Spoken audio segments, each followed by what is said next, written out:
સુરત શહેર પોલીસ દ્વારા no drugs in Surat city અભિયાન ચલાવવામાં આવી રહ્યું છે ત્યારે સુરતમાં 352 ગ્રામ એમડી ડ્રગ્સ સાથે એસઓજી દ્વારા એક ઇસમને ઝડપી પાડવામાં આવ્યો છે। આરોપી પાસેથી 35,20,700 રૂપિયાનું ડ્રગ્સ પોલીસ દ્વારા જપ્ત કરવામાં આવ્યું છે।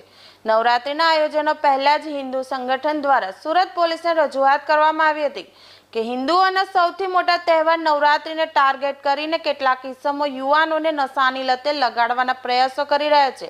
પોલીસને બાતમી મળી હતી કે સુરતના અડાજણ સ્ટાર બજારથી એલપી સવણી રોડ તરફની સામે જાહેરમાં એક ઇસમ ડ્રગનું વેચાણ કરવા માટે ઊભો છે। બાતમીના આધારે તાત્કાલિક પોલીસે કાર્યવાહી કરીને આ ઇસમને ઝડપી પાડ્યો અને તેની પાસેથી 352 ગ્રામ એમડી ડ્રગ્સનો મુદ્દામાલ જપ્ત કરવામાં આવ્યો હતો। આ ઇસમનું નામ અહમદ આસિફ અબ્દુલ રસીક શેખ છે અને તે પદ્માવતી સોસાયટી લિંબાયતનો રહેવાસી હોવાનું સામે આવ્યું છે। ઉપરાંત આરોપી પાસેથી 2 મોબાઈલ અને ડ્રગ્સના વેચાણના 89,900 રૂપિયા પણ પોલીસ દ્વારા જપ્ત કરવામાં આવ્યા છે। આરોપી વિરુદ્ધ અડાજણ પોલીસ સ્ટેશનમાં એનડીપીએસ હેઠળ ગુનો દાખલ કરી પોલીસે આ બાબતે વધુ તપાસ હાથ ધરી છે। ગઈકાલે મોડી સાંજે એસઓજીની ટીમને એક બાતમી હતી કે એક આસિફ અબ્દુલ રસીદ શેખ કે જે લિંબાયતની અંદર પદ્માવતી નગરમાં રહે છે અને તે મુંબઈથી એમ કે ડ્રગ્સ લાવી અને અહીંયા છૂટક વેચાણ કરે છે। તો એસઓજીની ટીમ વોચમાંથી એ દરમિયાનમાં જે આસિફ શેખ છે એ અડાજણ સ્ટાર બજારથી એલપી સવાણી તરફ જતો જે રોડ છે ત્યાં ક્રોમા સેન્ટરની સામે એ 352 ગ્રામ ટોટલ 35,21,000 એમડી સાથે પકડાઈ ગયેલ છે અને તેની પાસે 89,900 રૂપિયા રોકડ પણ કે જે ડ્રગ્સના છૂટક વેચાણથી એને મળેલા છે। આ તમામ મુદ્દામાલ સાથે ટોટલ 36,31,000ના મુદ્દામાલ સાથે ઝડપી લીધેલો છે।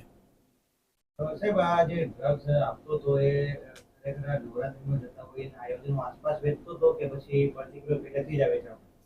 આ જે ડ્રગ્સ છે એ મુંબઈની અંદર જે સાયણ વિસ્તાર છે ત્યાંથી પૈસા કમાવાના ઈરાદે યોગેશ ઇંગલે કરીને જે વ્યક્તિ છે એની પાસેથી એ લઈ આવેલો અને છૂટક વેચાણ કરતો હતો।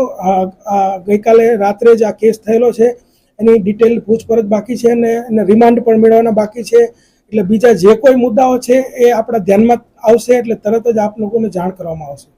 એની પ્રોફાઇલ શું છે, શું કરે છે?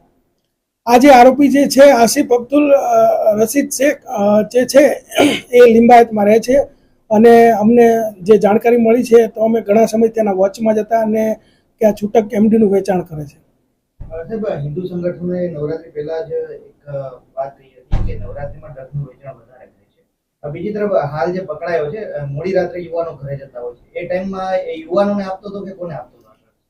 એ આપે જે કીધું એ તપાસ પણ અમારા ધ્યાનમાં જ છે ને અમે એના રિમાન્ડ દરમિયાનમાં આ મુદ્દાઓને આવરી લઈશું કે શા માટે ત્યાં એલપી સવાણી રોડ ઉપર આવેલો અને કોને આપવા માટે આવેલો, છૂટક વેચાણ કરવામાં આવેલો કે પછી ગરબા ગાનાર લોકોને આપવામાં આવેલો કે મોડી રાત્રે વેચાણ કરવામાં, એ તમામ મુદ્દાઓ છે અમારા જે લિસ્ટ શોર્ટ લિસ્ટ કરેલા છે અને એ મુદ્દા ઉપર તપાસ કરી અને જો આવી કોઈ પણ હકીકત જણાશે તો આપને જાણ કરીશું।